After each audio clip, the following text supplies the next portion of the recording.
Hello बच्चों, कैसे हो आप लोग? सब मस्त होंगे, मज़े में होंगे। आज मैं आपकी संस्कृत मैम रेनू मैम आपके लिए लेकर आई हूँ Sanskrit acknowledge series by Amit प्रकाशन मुक्तामणि संस्कृत पाठमाला भाग 2 द्वितीय पाठ कारक परिचय। ध्यान से इसको समझना होगा आपको, चैप्टर को बहुत अच्छे से समझना, तब आप कभी भी आगे जाकर बच्चों संस्कृत में अनुवाद कर सकते हो, विभक्ति पहचान सकते हो, कारक के चिन्ह पहचान सकते हो। जब आप इसको ध्यान से सुनेंगे तो आपको अच्छे से समझ में आएगा। समझ रहे हो सब बच्चे? ध्यान से मेरी बात सुनना।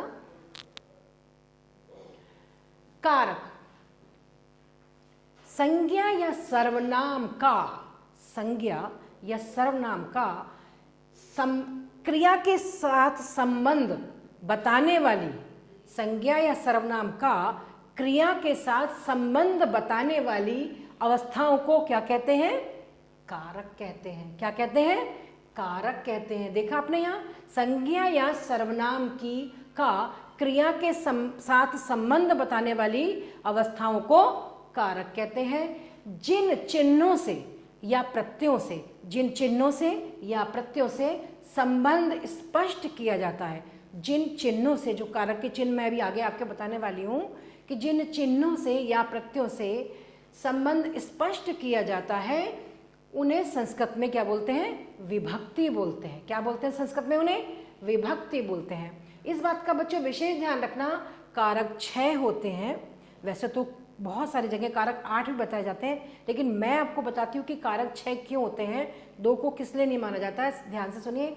कारक 6 होते हैं: कर्ता कारक, कर्म कारक, करण कारक, संप्रदान कारक, अपादान कारक तथा अधिकरण कारक। फिर से सुनिए। कर्ता कारक, कर्म कारक, करण कारक, संप्रदान कारक, अपादान कारक और अधिकरण कारक। इसमें जो संबंध षष्ठी विभक्ति का को कारक नहीं माना जाता है संस्कृत में, क्योंकि वह कारक वो होता है बच्चों जिसका वाक्य में क्रिया से साक्षात संबंध होता है, जिसका वाक्य में क्रिया के साथ साक्षात संबंध होता है, कारक वो माना जाता है। जैसे इसका एक उदाहरण देख लीजिए। मधुरस्य जनकः हट्टम गच्छति। मधुर के पिता, हट्टम माने बाजार, हट्टम द्वितीय विभक्ति लगाई हुई है, बाजार को जाते हैं। मधुर के पिता बाजार को जाते हैं। तो यहाँ पर जाना जो है, उनके पिता का जाना नामक क्रिया का संबंध किससे है? पिता से है, मधुर से तो नहीं है ना। उसका संबंध किससे है? पिता से है, ना कि पिता से संबंधित बालक यानी कि मधुर से है। तो क्योंकि पिता से संबंधित बालक मधुर का कोई भी संबंध गम जानक, गम धातु जो है उससे, उस क्रिया से नहीं है किसी भी तरीके से, अतः इस वाक्य में प्रयुक्त मधुरस्य शब्द में संबंध क्या है? भाव है वो, ना कि संबंध कारक है। वो क्या आ रहा है उसमें, जो आपस में दिखाया जा रहा है वो संबंध बताया जा रहा है, ना कि वो कारक है। इसलिए संस्कृत में 6 कारक माने जाते हैं, 8 नहीं, क्योंकि जो ये संबंध कारक को, जिसे हम संबंध कहते हैं, आपस में जिसका संबंध बताया जा रहा है षष्ठी विभक्ति वाला, वो कारक नहीं माना जाता। ठीक है। किंतु विभक्तियां 7 होती हैं। कारक कितने बताए अभी मैंने आपको? 6 बताए। और विभक्तियां कितनी होती हैं? 7 होती हैं। प्रथमा विभक्ति, द्वितीया विभक्ति, तृतीया विभक्ति, चतुर्थी विभक्ति, पंचमी विभक्ति, षष्ठी विभक्ति, सप्तमी विभक्ति।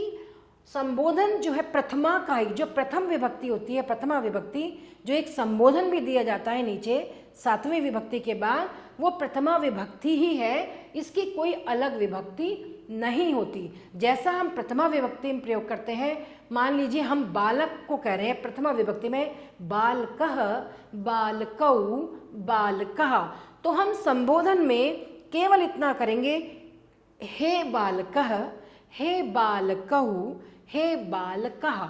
इसी प्रकार हम जो संबोधन है उसको प्रथमा विभक्ति की तरह ही प्रयोग करते हैं। समझ में आया होगा बच्चों आपको? अब हम निम्नलिखित जो ये नीचे लिखी हुई विभक्ति हैं, इनके कारक के बारे में जानते हैं। ठीक है, इनके कारक के बारे में जानते हैं। देखिए ये विभक्तियां हैं, इधर लिखी हुई हैं, और इधर ये कारक है, और इन कारक के ये चिन्ह दिए हुए हैं। विभक्ति मैंने बताया आपको, विभक्ति 7 होती है, अभी बताया था आपको, फिर से बताइए, है ना? 7 होती है ना। प्रथमा विभक्ति, द्वितीया विभक्ति, तृतीया विभक्ति, चतुर्थी विभक्ति, पंचमी विभक्ति, षष्ठी विभक्ति, सप्तमी विभक्ति और संबोधन को हम विभक्ति ये प्रथमा की तरह ही प्रयोग की जाती है। इसमें केवल हे लगाकर हम संबोधन लगाकर और प्रथमा विभक्ति में ही उसका प्रयोग करते हैं। अब प्रथमा विभक्ति में कारक क्या है, देखिए कारक है प्रथमा में कर्ता। क्या है? कर्ता। द्वितीय विभक्ति में कर्म, कर्म। प्रथमा विभक्ति में कारक है कर्ता, कर्ता का जो चिन्ह है बच्चों वो है ने, कर्ता ने, यानी कि किसने। जब प्रश्न हमारे दिमाग में ये आता है कि किसने, तो हम वो क्या होता है? कर्ता कारक होता है। और जब हम कहते हैं किसको, को, तो वो क्या होता है? कर्म कारक होता है। इसका चिन्ह होता है को या कुछ नहीं। तृतीय विभक्ति में करण कारक होता है, कारक करण, जिसका चिन्ह है से या के साथ या के द्वारा, फ्रॉम जिसे कहते हैं, से या के साथ या के द्वारा। इस प्रकार तृतीय विभक्ति का देखा हमने, चिन्ह जाना। चतुर्थी विभक्ति में, चतुर्थी विभक्ति संप्रदान कारक, कौन सा कारक? संप्रदान कारक, और इसका चिन्ह है के लिए, के लिए, किसी चीज के लिए, मैंने वहां जाने के लिए। तो यहां हम किसका प्रयोग करेंगे? चतुर्थी विभक्ति का प्रयोग करेंगे, के लिए। षष्ठी विभक्ति में संबंध यानी कि भाव हम बताएंगे, किसका किसके साथ संबंध है। जैसे मैं राम का भाई हूं, या मोहन सोहन, सीता सोहन की बहन है, तो ये संबंध बता रहे हैं आपस में। तो यहाँ क्या है? षष्ठी विभक्ति है और इसका चिन्ह होगा जैसे का, के की, उसका, उसकी, उसके, या नाने नी, उसने, है ना, उसने किया, या रा रे री या नाने नी, ये संबंध बताता है। और सप्तमी विभक्ति अधिकरण यानी कि में या पर, या इन या ऑन। क्या होता है? इन या ऑन, इसका चिन्ह है में या पर। संबोधन तो संबोधन ही है, इसमें हम रे या हे या अरे या संस्कृत में हम भो लगा देते हैं, ये इसका चिन्ह होता है। तो इस प्रकार आपने जाना विभक्तियों के बारे में बच्चों, आपने जाना और कारक के बारे में जाना, और कारक के साथ इनके चिन्ह क्या होते हैं फिर से एक बार देख लीजिए। कर्ता का चिन्ह है ने, कर्म को, करण से, संप्रदान के लिए, अपादान से। अपादान जो से है, आप कहेंगे करण में भी से है, बताया है आपने, और अपादान, अपादान में जो से है वो किसी चीज के लिए अलगाव की स्थिति उत्पन्न। जैसे आप ये मानिए कि वृक्ष से पत्ते गिर रहे हैं, तो पत्ते वृक्ष से अलग हो रहे हैं, तो यहाँ से तो है लेकिन वो अलगाव की जो भावना आ रही है, पत्ते टूट कर पेड़ से गिर रहे हैं, है ना। तो पत्ते जब पेड़ से अलग हो रहे हैं ना, पत्ते बिना टूटे तो गिरेंगे नहीं, और टूट रहे हैं इसका मतलब वो पत्ते पेड़ से अलग हो रहे हैं। तो क्योंकि वो अलग हो रहे हैं तो यहाँ पर हम क्या करेंगे? अपादान से, यहाँ पर हमारी पंचमी विभक्ति आएगी किसी चीज से। जैसे मैं सेब से, मैं चाकू से फल काटता हूं, जब मैंने चाकू का प्रयोग किया तो चाकू का प्रयोग सेब रखा मैंने, तो सेब काटा, तो सेब को मैंने अलग किया, तो यहाँ क्या होगा? पंचमी विभक्ति होगी। सेब से मैंने चाकू को चाकू से सेब काटा, तो सेब को अलग किया ना, तभी काटा, इसलिए अलगाव की स्थिति उत्पन्न हुई, इसीलिए यहाँ पर अपादान कारक होगा। इस प्रकार आपने जाना बच्चों कि विभक्ति और कारक और उनके चिन्ह के बारे में अच्छे से समझ गए होंगे सब बच्चे, और ध्यान से इसको समझेंगे। आगे है जो हमने अभी जो पढ़ा पहले, इसमें जो नीचे अब जो लिखा हुआ आ रहा है उसमें बालक शब्द के रूप के द्वारा हम समझते हैं, हम जानते हैं, हम कोई भी रूप ले सकते हैं, बालक ले सकते हैं, राम ले सकते हैं, लेकिन हम यहाँ बालक रूप में ले रहे हैं। और हम देख रहे हैं कि विभक्ति है इधर, और वचन दिए हुए, एक वचन, द्विवचन और बहुवचन, कि हम कौन सी विभक्ति में बालक के रूप एक वचन में क्या प्रयोग करेंगे, द्विवचन में कैसे करेंगे और बहुवचन में कैसे करेंगे। तो जैसे देखिए, जानते हैं हम प्रथमा विभक्ति में एक वचन में हम कहेंगे बालकः, एक बालक। क्या बोलेंगे? बालकः, क के आगे विसर्ग लगे हुए हैं, बालकः। तो द्विवचन में हम कहेंगे बालकौ, दो बालक। क्या हो गए? दो बालक, यानी कि बालकौ। अब बहुवचन में बालकः, अनेक बालक, बहुत सारे बालक, तो वहां हम क्या कहेंगे? बालका। तो हमने विभक्ति प्रथमा ही विभक्ति है, लेकिन तीनों वचनों में इनको कैसे प्रयोग किया? बालक के रूप में। बालकः एक बालक, बालकौ दो बालक, और बालकः अनेक बालक। ऐसी द्वितीय विभक्ति में अगर हम बालक के लिए कोई प्रयोग कर रहे हैं तो द्वितीय विभक्ति में बालकम, बालक को, है ना, कर्म कारक आ गया ना हमारा, विभक्ति है ना, द्वितीय विभक्ति लगती है कर्म कारक में, द्वितीय विभक्ति लगती है तो को आ गया, तो हम बालकम, और द्विवचन में करेंगे बालकौ, और बहुवचन में करेंगे बालकान। इसी प्रकार तृतीय विभक्ति में से, है ना, तृतीय विभक्ति करण से तृतीय विभक्ति का प्रयोग होता है, वहां पर हम बालकेन एक वचन में और द्विवचन में बालकाभ्याम यानी कि दो बालकों के द्वारा, और बहुवचन में बालकई अनेक बालकों के द्वारा, से या के द्वारा। इसका मतलब बालक के लिए हमने तृतीय विभक्ति में तीनों वचनों में इस प्रकार प्रयोग किया। चतुर्थी विभक्ति में हमने बालकाय, एक बालक के लिए एक बालक के लिए चतुर्थी विभक्ति हमने लगाई। द्विवचन में हमने बालकाभ्याम दो बालकों के लिए, और बहुवचन में हमने बालकेभ्य अनेक बालकों के लिए, यानी कि बहुत सारे बालकों के लिए। और हम देखते हैं पंचमी विभक्ति में हमने बालक को ही बालकात, एक बालक से, हमने एक बालक से ये चीज ली, बालकात एक बालक से ली हमने, दो बालक से हमने ली बालकाभ्याम दो बालकों से ली हमने, और अनेक बालकों से ली हमने तो बालकेभ्य, क्या होगा? बालकेभ्य। षष्ठी विभक्ति में हमने का, षष्ठी विभक्ति में हमने लगाया बालक का, एक बालक का, बालकस्य, क्या होगा? एक बालक का, बालकस्य। अब दो बालकों का बालकयो, दो बालकों का लिया है तो बालकयो, और बहुत सारे बालकों का या अनेक बालकों का लिया है तो हम लेंगे बालका नाम, बहुत सारे बालकों का तो बालका नाम। सप्तमी विभक्ति में हम बालके एक बालक से और दो बालकों से लेंगे बालकयो। सप्तमी विभक्ति में अधिकरण में या पर में दो बालकों में, और बालकेशु अनेक बालकों में, बहुत सारे बालकों में। और संबोधन में तो वही मैंने बताया प्रथमा व्यक्ति विभक्ति के ही वो चलता है, वही पहला वाला ही आएगा पहली विभक्ति का, हे बालकः, हे बालकौ और हे बाल कहा। ठीक है, हे बालकः, हे बालकौ और हे बाल कहा। तो इस प्रकार हमने देखा बच्चों कि ये हमने सातों विभक्ति में और संबोधन के साथ किस प्रकार हमने प्रयोग किया। अब हम एक्सरसाइज के बारे में जानते हैं।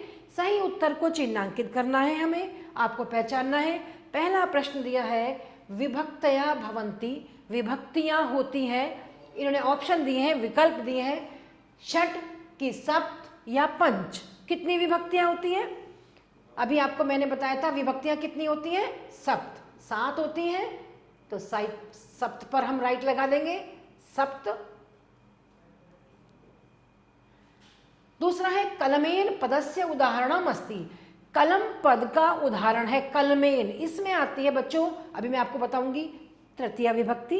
और तृतीय विभक्ति में कारक कौन सा होता है? अभी आपको मैंने बताया, कर्ता ने कर्म को करण से, राइट, करण से, है ना। यह दिए ऑप्शन करण कारकस्य, कर्ता कारकस्य या अपादान कारकस्य। तो हमारा विकल्प कौन सा सही है? पहला वाला, करण कारकस्य, क्योंकि तृतीय विभक्ति में यही आता है। तो इस प्रकार हमने जाना बच्चों की हमने किस प्रकार सही विकल्प को इसमें चुना है। नेक्स्ट हमारा प्रश्न है निम्नलिखित का मेल करो। ये जो दिए हुए हैं इधर इस साइड में और इस साइड में, इसको हम सही शब्द से मिलाएंगे। जैसे प्रथम है, द्वितीय है, चतुर्थी है, अधिकरण है। इधर है में या पर, इधर कर्ता के चिन्ह है और इधर विभक्तियां हैं। इनको हम इस विभक्तियों को सही चिन्ह से परस्पर मेल करना है इनका आपस में। प्रथमा विभक्ति, प्रथमा यानी कि कर्ता ने, चिन्ह क्या था उसका? ने। तो हम यहां मिलाएंगे प्रथमा कर्ता ने। यहां है द्वितीय विभक्ति, द्वितीय विभक्ति इसका चिन्ह है कर्ता ने कर्म को, तो हम यहां मिलाएंगे इसको द्वितीय विभक्ति कर्म को। अब यहां दिया हुआ है चतुर्थी विभक्ति, तीसरा तो है हमारा कर्ता ने कर्म को करण से, लेकिन यहां पर नहीं है करण। चतुर्थी विभक्ति दिया कर्ता ने कर्म को करण से संप्रदान के लिए ना, तो यहां पर हम चतुर्थी विभक्ति को मिलाएंगे के लिए। अधिकरण में या पर, अधिकरण में मिलाएंगे हम में या पर से। इस प्रकार हमने विभक्तियों को सही चिन्हों से उनका मिलान किया अच्छे से। यहाँ पर कोई भी विभक्ति आ सकती है, उसका कोई भी चिन्ह होगा तो हम इसी प्रकार उनका सही मिलान करेंगे। और इस प्रकार नेक्स्ट प्रश्न है, निम्नलिखितानां कारकाणां चिन्हानि लिखत। ध्यान से सभी बच्चों को सुनना है, बिल्कुल बहुत गौर से देखिएगा। निम्नलिखित कारकों के चिन्ह लिखो। यहां इन्होंने पूछा है अधिकरण कारक का चिन्ह क्या है, बताएंगे आप लोग? हाँ बताइए। यस राइट, अधिकरण है, इसका चिन्ह है में या पर। क्या है? में पर, इन ऑन। ठीक है। करण का क्या चिन्ह है बताइए? करण है से, फ्रॉम। संप्रदान का है राइट, के लिए।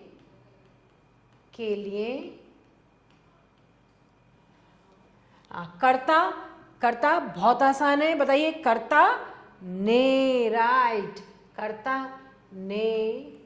अपादान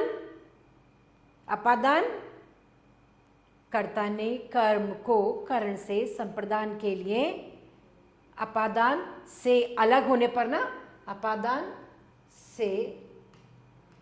फिर यहां आ गया कर्म को। इस प्रकार हमने यहां पर इनके सही चिन्ह लिखे है ना, आपको भी अच्छे से समझ में आए होंगे। नेक्स्ट प्रश्न है हमारा, संस्कृत में अनुवाद करो। ठीक है, अब हम इनका संस्कृत में अनुवाद करते हैं। अध्यापिका कहानी सुनाती है। अध्यापिका कौन है? शिक्षिका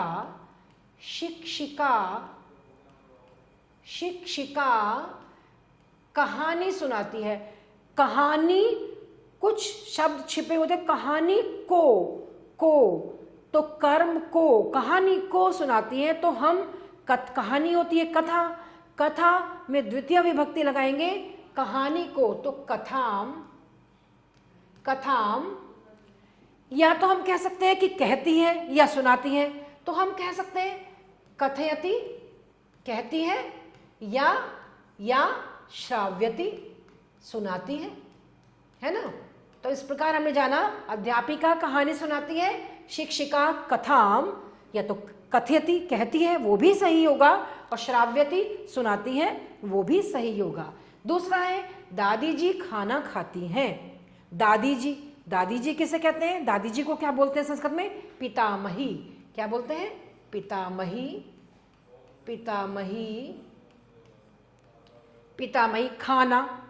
खाने को खाती है ना, भोजनम, द्वितीय विभक्ति आ जाएगी, भोजनम खाती है, खादती, खाद के रूप चलेंगे, प्रथमा विभक्ति एक वचन, खादती। पितामही भोजनम खादती। सेवक आम लाता है। सेवकः आम लाता है, यानी कि आम को तो लाता है ना, आम्रम। सेवकः आम्रम, लाता है आनय माने लाना, और लाता है प्रथम पुरुष एक वचन, आनयति, लाता है ना, आनयति।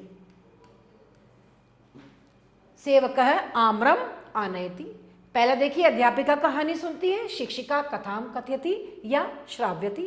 दूसरा है, दादी जी खाना खाती हैं, पितामही भोजनम खादति। तीसरा है, सेवक आम लाता है, सेवकः आम्रम आनयति। ठीक है बच्चों, इस प्रकार हमने जाना, संस्कृत में अनुवाद जाना और अनुवाद किया, और आज हमने कारक और विभक्तियों के बारे में जाना, जो आपने बहुत अच्छे से पढ़ा होगा, बहुत अच्छे से समझा होगा। जिन बच्चों ने नहीं समझा है वो बहुत अच्छे से घर पर जो बार बार इसको देखकर समझने की कोशिश करें, कुछ ना आए तो पूछने की कोशिश करें। ठीक है, फिर आगे के पार्ट में फिर मिलते हैं आपसे। धन्यवाद।